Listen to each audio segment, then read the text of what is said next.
شروع کرتا ہوں اللہ کے نام سے جو بڑا مہربان نہایت رحم والا ہے۔ شعبہ نے بیان کیا، ان سے اشعث بن ابی شعشاع نے، انہوں نے کہا کہ میں نے معاویہ بن سوید بن مقرن سے سنا، وہ برا بن عازب رضی اللہ عنہ سے نقل کرتے تھے کہ ہمیں نبی کریم صلی اللہ علیہ وسلم نے 7 کاموں کا حکم دیا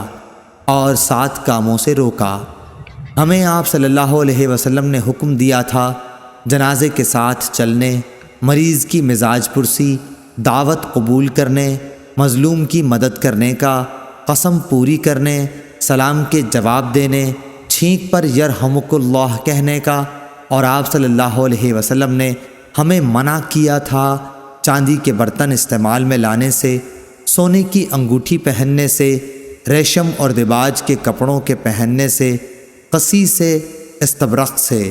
صحیح بخاری حدیث نمبر 1239۔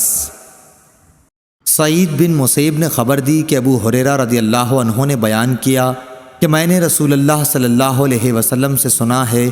کہ مسلمان کے مسلمان پر 5 حق ہیں: سلام کا جواب دینا، مریض کا مزاج معلوم کرنا، جنازے کے ساتھ چلنا، دعوت قبول کرنا، اور چھینک پر اس کے الحمدللہ کے جواب میں یرحمک اللہ کہنا۔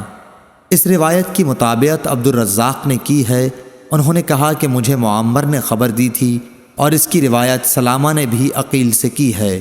صحیح بخاری حدیث نمبر 1240۔